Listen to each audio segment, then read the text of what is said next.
Hello tout le monde, j'espère que vous allez bien. Aujourd'hui on se retrouve pour tester la marque Morphe Brushes. Ça fait très longtemps que je voulais tester cette marque et j'ai attendu très longtemps pour pouvoir la tester puisque j'ai passé commande il y a 3 mois. Vous l'avez vu si vous me suivez sur Instagram, j'étais hyper remontée contre la marque puisque leur service client c'est un peu n'importe quoi. J'ai attendu 3 mois ma commande, j'avais pas du tout suivi commande alors que je devais en avoir un, le colis n'avançait pas, il n'y avait aucune raison pour qu'il y ait autant de retard. Bien qu'il y ait le Covid etc en ce moment, ils annonçaient sur leur site un délai de 6 jours supplémentaires et même avec ces 10 jours supplémentaires ça me menait à 24 jours au total maximum pour avoir ma commande et là j'ai quand même attendu 3 mois quasiment donc c'est énorme. Je comprends pas pourquoi, personne ne me répondait à mes emails et les seules fois où on m'a répondu on m'a dit vous inquiétez pas, votre commande arrivera dans maximum 6 semaines après avoir passé la commande, sachant que ça fait déjà 9 semaines quand on m'a répondu ça. Donc voilà, j'étais vraiment hyper mécontente du site. Moi j'ai commandé sur le site australien parce que j'ai passé commande jusqu'à Taïwan et que c'était eux qui livraient vers Taïwan.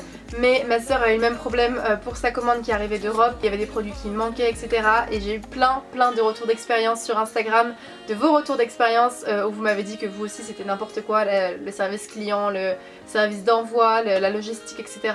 Donc franchement je vous recommande malheureusement absolument pas de commander sur leur site. Je sais pas vraiment s'il est possible de trouver les produits ailleurs, mais en tout cas si vous pouvez faites-le. Mais il faut que vous soyez au courant que si vous passez commande vous ne l'aurez pas tout de suite, faut pas être pressé. Et en tout cas elles arrivent en bon état, tout était bien emballé, mais faut vraiment pas être pressé. J'ai passé une commande sur le site australien comme je vous disais et il y avait pas mal de promos et en plus de ça le dollar australien était vachement avantageux, ça me ramenait les palettes pas très chères.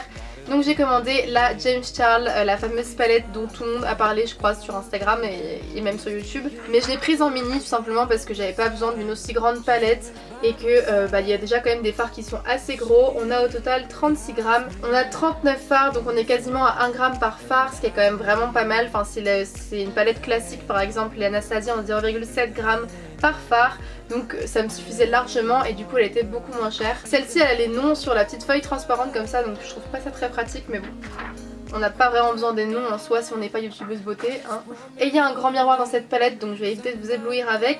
Mais voilà, c'est une palette qui est hyper complète, qui est très colorée comme vous pouvez le voir. J'avais très envie d'avoir cette palette parce qu'effectivement elle me semblait très complète. Elle amène pas mal de couleurs et il paraît qu'elle est très bien niveau qualité. On a un noir, un blanc, un beige qui m'a l'air assez clair et toute une panoplie de couleurs, que ce soit des tons froids, des tons plus chauds, des tons même assez neutres sur toute la partie haute. Donc c'est vraiment une palette qui est hyper complète comme je vous le disais et que j'ai hâte de tester. J'ai également commandé la fameuse, comment passer à côté, la palette avec Jaclyn Hill, on ne voit absolument rien. Donc la palette Morphe en collaboration avec Jaclyn Hill, la première, l'initiale, même si elle a été reformulée au niveau des textures, les fards ce sont ceux de la première, puisqu'elle en a sorti une seconde entre temps, avec des tons beaucoup plus chauds, beaucoup plus violacés, prunes, rouges, etc. Mais voilà, celle-ci c'est vraiment la première, il y a énormément de personnes qui en parlent, beaucoup, notamment Marion Caméléon qui l'a mis dans ses palettes préférées de l'année 2019 il me semble. Et j'ai enfin pu me la procurer. En plus il me semble que je l'ai eu en réduction celle-ci ou c'était l'autre, je ne sais plus. Mais dans tous les cas avec le dollar australien ça me revenait un petit peu moins cher.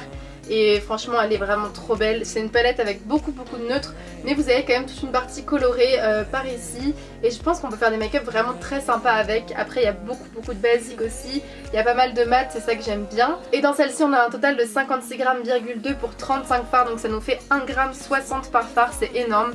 Franchement c'est plus du double de certaines palettes. Sur le site français il me semble qu'elle est à 30 € si je me trompe pas. En tout cas moi je l'ai payé 30 $ australiens, donc non ça doit être 40 €. Je vous afficherai les prix ici puisque je les ai pas en tête comme je les ai commandés sur le site français, mais en tout cas elle est super jolie. Là je pense qu'on a à peu près tous les neutres chauds que l'on puisse demander, même certains un petit peu froids par ici aussi. Donc je devrais pouvoir m'éclater et faire pas mal de make-up avec ça. Je trouve que les possibilités sont vraiment très nombreuses avec cette palette. Et enfin j'ai aussi pris un kit de pinceaux sur le site de Morphe puisqu'ils sont assez connus quand même pour leurs pinceaux. Donc ils se présentaient dans cette petite trousse là, c'est le Eyes Obsession. On a 12 pinceaux pour les yeux, donc que ce soit du pinceau estompeur, des pinceaux précision comme ceci, ou même un pinceau double embout avec un goupillon et un biseauté. Franchement ils ont l'air vraiment pas mal. Après Vous voyez, je les ai reçus dans des petits sachets plastiques comme ça dans la pochette. Alors de base l'odeur était vraiment pas ouf, ça sentait vraiment le plastique. Je pense pas qu'on va voir, mais en tout cas il y a des petits poils qui partent sur le côté parce qu'ils étaient mal mis en fait dans la pochette plastique de base. Donc ça c'est pas ouf, mais j'espère qu'au lavage ils se remettront en place. Donc Morphe Brushes c'est une marque américaine qui est vegan et cruelty free, donc qui ne teste pas sur les animaux et qui n'inclut pas de produits animaux dans ses produits, dans la composition de ses produits. Donc ça c'est quand même très bien et c'est important de le souligner. Petite précision, grosse info supplémentaire même, Morphe était considérée comme une marque vegan et cruelty free comme je vous le disais jusqu'à 2019, mais ils ont commencé à être confus sur leur position, ils n'ont pas donné d'informations très claires par rapport au fait que leurs produits soient vegan et par rapport aux tests sur les animaux qu'ils réalisaient ou non. Donc ils ne sont désormais plus considérés comme une marque 100% vegan et cruelty free. Donc voilà, précision importante si jamais c'est quelque chose qui vous importe et qui impacte vos choix. Les produits se situent dans une gamme de prix basse à moyenne, c'est quand même dans un budget abordable. On est sur à peu près 30 € environ les palettes, les kits pour les yeux on peut en avoir dans les 15-20 €. Franchement c'est vraiment abordable. Si les fards sont de bonne qualité ça peut valoir vraiment le coup. Surtout qu'ils proposent énormément de palettes sur leur site, vous pouvez vraiment trouver pour tous les goûts, toutes les tonalités, toutes les harmonies que vous puissiez aimer. Vous devriez les retrouver sur leur site parce qu'ils ont vraiment beaucoup de palettes et ce sont des palettes qui sont à chaque fois très complètes et assez originales pour certaines. C'est parti, on va commencer tout de suite avec le test des produits. Je sais pas encore quelle palette je vais tester aujourd'hui. Est-ce que je mélange les deux ou est-ce que je vous fais un make-up complet avec une seule palette? Ah, le dilemme. J'ai même pas mis mes doigts dedans, je l'ai absolument pas swatché, donc je sais même pas ce que vaut la pigmentation, mais j'ai hâte de voir ce que j'ai entendu tellement de bons retours dessus que franchement je serais trop déçue si elle était pas... si elle me convenait pas en tout cas.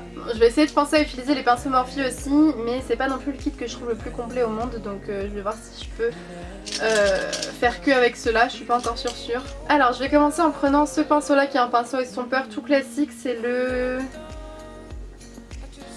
Bah apparemment les pinceaux Morphe n'ont pas de numéro, n'ont pas de nom, donc c'est le pinceau estompeur de Morphe. Et je vais travailler aujourd'hui avec la palette Jaclyn Hill. Je vais commencer avec le fard Bun, donc qui est celui-ci, c'est un marron un peu rosé, beige comme ça. Hop, c'est assez poudreux hein. Et je vais le placer dans le creux de paupière, donc j'ai déjà appliqué de la base au préalable. Ouais, la pigmentation est bien présente, ça on peut pas dire le contraire. Le pinceau est assez doux. Je vais dire pas trop au coin interne puisque je vais mettre une autre couleur ici. En tout cas le fard, bon c'est un fard neutre hein, donc de façon assez classique, voilà. Il est très facile à travailler, même si les fards neutres sont toujours plus faciles à travailler. Surtout les marrons chauds comme ça un petit peu. Et vous voyez ils se sont tout seuls quand je travaille là. Donc je commence à le dégrader tout doucement. Et je vais venir prendre le fard MFIO pour le coin interne, donc c'est celui-ci que je vais appliquer dans la partie plus interne, plus chaud et un petit peu plus clair. Et ce qui est cool c'est que je vais pouvoir vous faire plein d'IGTV avec ça, puisque comme j'avais que 2 palettes à Taïwan c'était assez compliqué de varier les make-up quand même. Et là pour le coup j'ai du choix de couleurs. Bon les fards se fondent super bien entre eux. Je vais prendre le petit pinceau boule qui vient avec le kit et le fard Jax, donc c'est un bordeaux foncé comme ceci que je viens appliquer dans le creux un peu plus précisément. Donc je me concentre sur le coin externe et je viens déposer aussi un peu en oblique dans le coin externe. Je reprends mon pinceau sans rajouter de matière et j'estompe ça avec le fard précédent. En fait je vais rajouter un petit peu du premier fard qu'on avait appliqué pour l'étirer un petit peu plus. Comme ça vous voyez sur la fin de l'œil je viens vraiment tout fondre. Lui il est un petit peu plus compliqué le fard prune pour se fondre dans le reste, mais bon c'est une couleur foncée mat donc c'est assez classique. Ça se travaille quand même hein, franchement pas de soucis. Mais ils sont très intenses les fards, ils sont très beaux hein, franchement. Et vous voyez quand j'estompe le fard, bah ici en fait j'ai estompé pendant un petit moment, il perd pas d'intensité. J'ai pas besoin d'en remettre et d'en remettre après une fois que je l'ai estompé. Donc ça c'est vraiment pas mal parce qu'il y a des fards quand on les estompe après on perd toute la couleur et on doit tout recommencer le travail du fard. De toute façon les dégradés c'est ce qui rend votre maquillage super joli, super un peu flawless comme ça, bien parfait, puisque si vous voyez si je laisse une démarcation comme ce que j'ai ici, bah ça va pas faire joli du tout. Donc je vais essayer de la diffuser au maximum. Je vais prendre l'un des 2 pinceaux plats du kit, donc celui qui est en poil blanc, et je vais commencer mon dégradé d'irisé avec le fard Faint qui est celui-ci, donc c'est un petit rose clair pailleté. On va tester les irisés de cette palette et voir ce qu'elle a dans le ventre à ce niveau là. Et je vais l'appliquer sur le coin interne de ma paupière mobile. Ça va être un maquillage assez classique aujourd'hui puisque je vous avoue j'ai pas envie de me maquiller en toutes les couleurs. Ah il est très froid, il est pas non plus hyper pigmenté. Ouais, il est bien plus pigmenté au doigt, j'ai l'impression. Enfin, en tout cas, il est plus crémeux au doigt. J'ai quelques chutes quand même, donc je vais prendre le gros pinceau du kit qui lui a bien pris cher niveau poils, il y a des poils partout. Et je vais essayer d'enlever ces petites chutes. Je vais continuer mon dégradé d'irisé avec le fard Little Lady qui est celui-ci. Donc je prends toujours sur le même pinceau hein, puisque bah, c'est les mêmes tonalités de fard. Ah bah, vous voyez ce fard là il ressortait beaucoup plus foncé dans la palette que le précédent et sur la paupière pas vraiment. On sent que le sous-ton est plus chaud mais c'est tout quoi. Et je vais mettre une troisième couleur qui sera le fard Firework, donc celui-ci qui est toujours dans les mêmes tonalités, un peu chaude, un peu pêche, plus foncé celui-ci. Donc j'ai juste retourné mon pinceau et je le prélève. Ouh, il se prélève très bien d'ailleurs. Et je vais le placer à la suite de mon dégradé pour rejoindre la couleur mat dans le coin externe. Donc c'est, je pense, le maquillage le plus classique qu'on puisse faire avec cette palette, un dégradé d'irisé rosé avec un petit peu de prune, etc. Celui-ci il est très très beau pour le coup, il a beaucoup de reflets, il apporte vraiment une autre dimension au make-up. Super beau celui-ci. Et je vais réestomper évidemment les bords des couleurs pour le fondre avec le fard mat. Ouh, ça par contre j'aime pas trop. J'ai un peu déplacé toutes les paillettes de mon fard irisé sur le mat, donc je vais reprendre un peu de mat et essayer de corriger tout ça. Avec un pinceau estompeur plus large, je vais prendre le fard Beam qui est un fard clair, un petit peu satiné j'ai l'impression. Et je vais m'en servir pour estomper, enfin pour éclaircir un petit peu mon arcade et continuer l'estompage du fard. Oh mon dieu! Oui en fait il est très très irisé, bah vous le voyez. Je pensais qu'il était à peine satiné. Donc je vais en déposer à peine de l'autre côté, mais vraiment à peine. J'ai pas vraiment l'habitude de mettre quelque chose d'aussi irisé sous ma paupière fixe. Et surtout quand j'ai fait de l'irisé aussi sur les paupières mobiles. Donc je vais remonter un petit peu le fard mat pour éviter d'avoir ce côté trop irisé. Pour le ras de cils inférieur, je vais reprendre le premier fard de transition qu'on a pris sur notre pinceau estompeur. Et je vais venir le placer tout le long du ras de cils en fait, du coin externe pour rejoindre avec le ras de cils supérieur jusqu'au coin interne. J'hésite pas à vraiment descendre à ce niveau là, c'est important d'avoir une paupière inférieure qui s'équilibre un petit peu avec la paupière supérieure. Parce que souvent on a tendance à mettre beaucoup de fard sur la paupière supérieure et à oublier ce ras de cils inférieur. Et vous voyez il y a tout qui se rejoint ici. Je vais prendre le tout petit pinceau boule, il est encore plus petit que le précédent celui-ci. Avec le fard noir qui s'appelle Abyss, je vais le placer sur le ras de cils inférieur. Je tapote un petit peu parce que j'ai l'impression qu'il est assez poudreux. Et je vais estomper le fard avec le prune de tout à l'heure et le pinceau boule qu'on avait pris aussi. Pareil, tout le long du ras de cils. Et vous voyez parfois la couleur de transition, enfin la couleur d'intensité pardon, vient un petit peu me manger sur la couleur de transition. Donc là je reprends à peine de buns sur mon pinceau estompeur et je descends encore un petit peu plus bas. Parce que j'ai mis du prune en fait un petit peu trop bas, j'avais pas descendu assez ma couleur tout à l'heure. Je vais tout de suite mettre du crayon noir dans ma muqueuse, donc celui-ci c'est celui de chez NYX. Je le place dans la muqueuse inférieure et supérieure. Comme on a mis du noir au ras de cils dans la muqueuse inférieure, c'est un petit peu obligatoire. Mais la muqueuse supérieure ça va venir intensifier tout ça et surtout avec le liner. C'est quand même beaucoup plus beau parce que sinon vous voyez vous avez des petits manques au niveau des cils. Et je fais attention de bien le placer entre les cils même si j'avoue que c'est quand même assez complexe. S'il y en a un petit peu qu'à dépasser, je reprends mon pinceau. Maintenant qu'on a bien mis l'intensité en bas, on va tracer un trait de liner pour un peu balancer tout ça.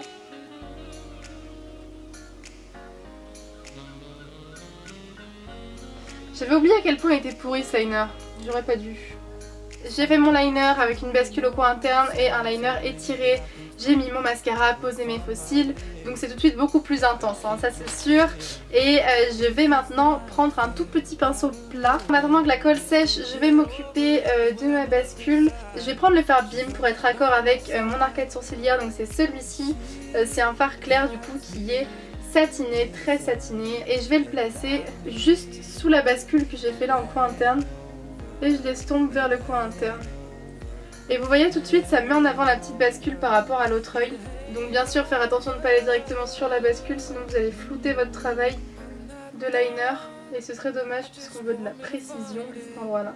Et finalement ce petit fard un peu trop irisé à mon goût sur l'arcade sourcilière, ça fait très Jaclyn Hill en fait, je trouve. Je viens juste rajouter un petit peu de crayon noir là où ma colle est restée blanche, ma colle à faux cils. Ça c'est une petite astuce, si jamais vous avez de la colle à faux cils qui reste blanche par endroit. Hop, un petit coup de crayon noir dessus, évitez le liner parce que si jamais c'est pas tout à fait sec. On va passer au reste du teint et donc j'ai déjà appliqué tout ce qui était bronzer, fond de teint, etc. Vous avez dû le voir je pense. Et pour le blush, je vais prendre ma blush box de chez Catrice. Donc c'est les petits blushs qui se présentent un peu en forme de mosaïque, oula, comme ceci. Et celui-ci il est en teinte It's Wine O'Clock. Et donc c'est un petit rose. Je les ai en deux teintes ces blushs là et franchement ils sont vraiment bien. Ils ont un rendu assez lumineux donc c'est pour ça que ça me plaît pas mal. Et pour le highlighter j'en ai acheté un qui m'a l'air d'être absolument incroyable. Je l'ai acheté avant de partir de Taïwan, donc c'est de la marque 1028. Vous voyez absolument rien, c'est le Super Shimmering. Et regardez comme il se présente. Il me semble que c'est une marque taïwanaise mais je suis pas sûre. Donc il est dans un petit emballage comme ça, voilà la beauté. Regardez-moi ça, c'est incroyable. Cet highlighter il a l'air amazing. Genre vraiment il n'y a pas d'autre mot. Je vais le swatcher. Ah ouais. Donc faut aimer les highlighters intenses, hein, c'est sûr, faut pas aimer tout ce qui est ultra naturel. Mais on est quand même dans le thème de Jaclyn Hill et Jaclyn Hill, sa marque signature, c'est aussi son highlighter très intense. Et moi j'aime beaucoup ça aussi, c'est pour ça que je l'ai pris. Mais surtout parce qu'il avait l'air d'être vraiment satiné et pas pailleté en fait. Il n'y a pas du tout de paillettes à l'intérieur, en tout cas pas à ce que je vois. Et du coup on va appliquer ça, on va voir, je l'ai jamais essayé encore, hein, donc c'est aussi un test celui-ci. Je prends mon pinceau, c'est lequel celui-là, le F35 de chez Sigma. Ah oui. Voilà. Voilà. Il existe en deux teintes cet highlighter, je sais absolument pas si on peut le retrouver en ligne. Je vais essayer de vous le trouver et de vous mettre un lien en barre d'infos. Mais dans tous les cas, voilà, en Asie je pense qu'on peut le trouver assez facilement. Oh là là, il est magnifique. Il est super beau. J'adore. Je vais en mettre un petit peu partout du coup, hein, parce que comme c'est beau.